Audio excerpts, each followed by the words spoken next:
Internet is rife with various explanations for the name, including one that's hard to substantiate, that the company's founder wanted to name the restaurant Motherfuckers, but was voted down on the grounds that it was not only obscene, but could invite legal action from existing food company Mother Tuckers. But the real reason appears to have nothing to do with food. Hey, how's it going, everybody? Welcome back to the channel. So, recently I did a reaction video from Walter's World, and it was American reacts to British words that mean something totally different in America. Well, today we're doing this one I found from Lawrence, Lost in the Pond channel. 7 harmless American words Brits might find rude. That's right. I like the language gap, like the, you know, we speak the same language, but there's clearly, there's differences, right? Like we've evolved separately. You know, at one point in time, everything was the same when the British people came over and founded America and whatnot. But of course, being, you know, separate countries and not being around each other too much, there's certainly words that have evolved to mean completely different things, right? Like we do speak the same language, but it's different. Definitely recommend Lost in the Pond channel. Go check him out. He does amazing videos. I'm going to go ahead and click like on this one, by the way. You guys should go head over to the original video and click like as well. Links to the original video will be in the description section down below as always. And we're going to find out about these words that are, they have a harmless meaning here in the United States, but evidently it might rub the Brits a little different, right? Hello, I'm Lawrence, and I'm on a quest to uncover all of the memos that Britain and America lost in the pond, and one of those memos pertains to perfectly harmless words that sound rude to the other country. Why do you roll his R? He's like, rude. I can't even roll my R. Rude. In part 1 of this 2-part series, I looked at 7 British words that, when spoken aloud, might sound utterly filthy to my American viewers. Well, in this video, we're going to flip that idea on its head and take a look at 7 American words that absolutely shocked the bejesus out of me when I first moved to the United States. All right. And so that other video, I don't think I reacted to that. I may actually search that one out and do a reaction on that one that he was talking about as well. So stay tuned for that. And if you want to hit that notification bell, that'll make sure you don't miss out on the uploads, because just because you're subscribed to a channel does not mean anything. There's so many channels that I'm subscribed to that I don't get their videos recommended to me. It's just based on what you've been watching recently and stuff. And another thing I noticed with YouTube, you watch one video about a guy like traveling out to the desert to find like lost archaeological stuff, like the Trek Planner channel and this and that. Just one video, and the next thing you know, your recommended section is full of those kinds of videos. So if you want to make sure that you actually get my videos recommended to you, you got to hit that notification bell. So if innuendo is something that you can't live without and you haven't had a chance to subscribe to this channel, do that now. Already did, Lawrence. No worry about it. In the meantime, here are 7 completely harmless American words and phrases that might sound positively dirty to the British. Number 1, Hump Day. I could understand why it sounds dirty. The first time I heard it, I thought it was kind of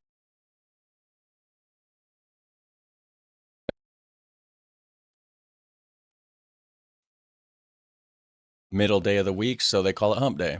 And my British viewers might be thinking, Hump Day? Is that a particular... Uh-oh, what happened here? I lost my sound, guys. Hold on.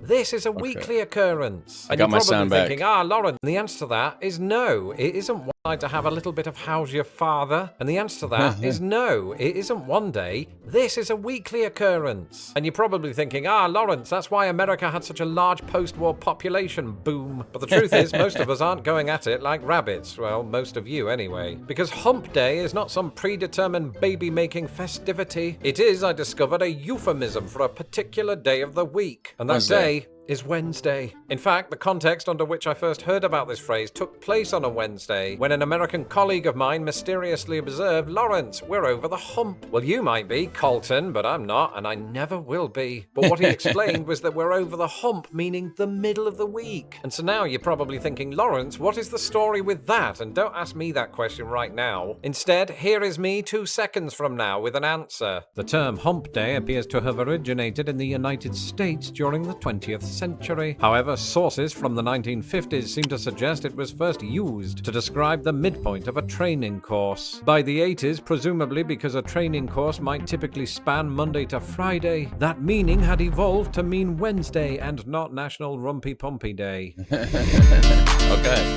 Funnily enough, not every... Yeah. This one was definitely pointed out in the Walter's World reaction that I just did. Was it yesterday or the day before?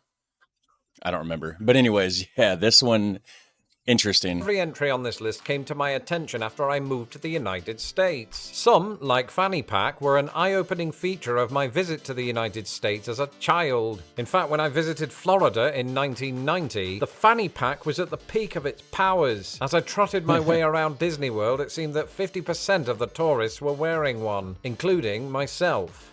In England, they call it a bum bag. I found that out in the comment section. But there was a reason that I found this entire experience confusing, and not just because I was being chased by Goofy, but also because back in Britain, a fanny pack is known as a bum bag, which is also positively dirty. But to us, not as dirty as fanny pack. You see, back in Britain, fanny, in addition to being a woman's name, is also a euphemism for a woman's... So it just begs the question, why does this travel bag sound so utterly crass on either side of the pond? Back over to Lawrence from 2 seconds from now with more or less. Although the bag was intended to be worn at the front, its occasional use at the back is what prompted its name in both Britain and America. Just as the term bum means a person's behind in the former, so does fanny in the United States. Yeah, here fanny means butt, not the front butt like in Britain, but just the regular back butt. Thanks, Lawrence. So Americans don't use the word bum, or do they? Yeah, we use bum. Well, actually, yes. But and he's going to say bum in the reference of somebody being a bum, like somebody just sitting around, taking advantage, living off of somebody else, just being a bum, like, oh, let me bum a cigarette off you, this and that. But we also are aware of and occasionally use bum as in meaning our butt. That is a thing, but of course it's more of a thing in Britain.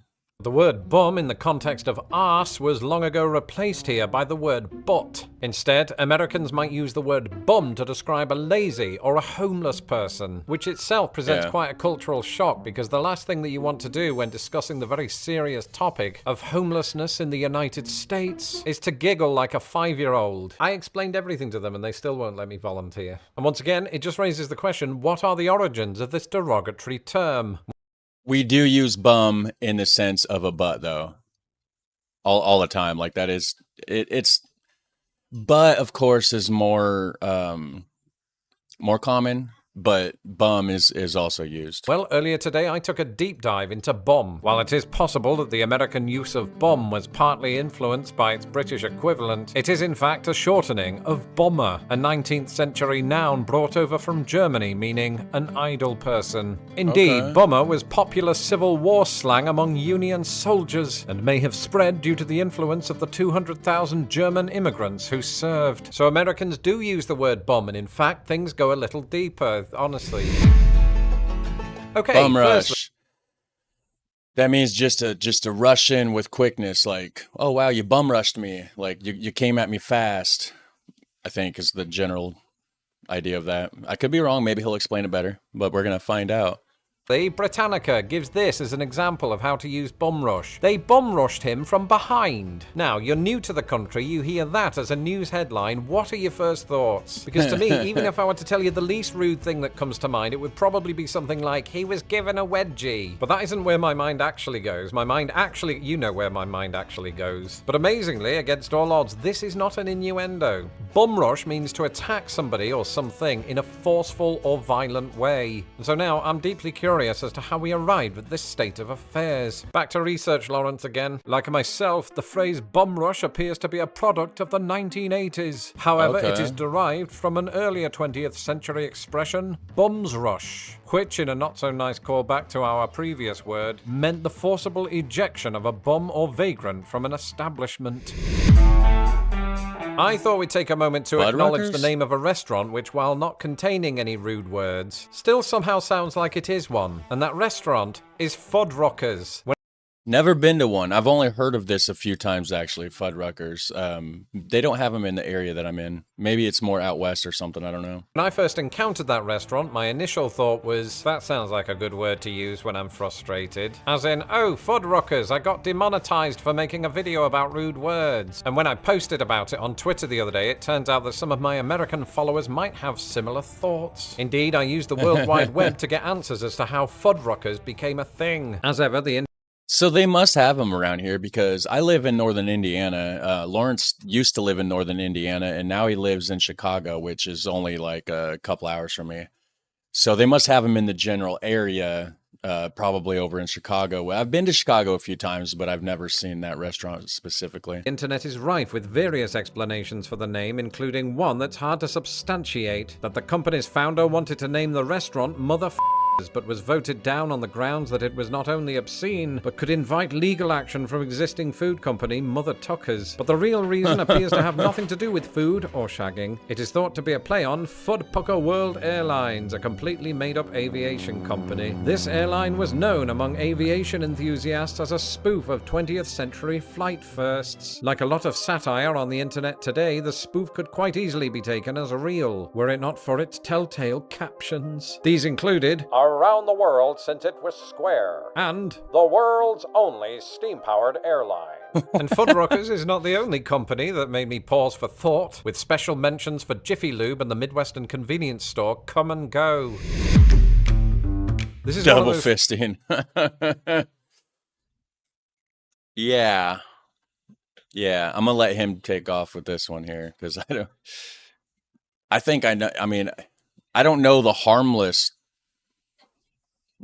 term. I know what it could mean and what the British people think it must mean. Phrases that you can't believe is not rude in any way whatsoever. And if I have to point out why that is, you've lived a very sheltered life and I congratulate you. And No, I believe it is rude, but he's saying that it's not. I guess I lived a sheltered life. Sorry, Lawrence. most shocking thing for me was I first heard this phrase during a work lunch when Roy from accounts said, "Look at Colton double fisting again." Sorry, what? He's double fisting, doubled down Roy from accounts. It means to carry a drink in both hands. Oh, right. And you're telling me that nobody else is thinking what I'm thinking? No? Well, our university days were much different then. Anyway. I was definitely thinking what you were thinking. I've never really heard that term used in the harmless manner. So I never did go on another lunch break with that lot. In fact, you might say, inexplicably, that I did this.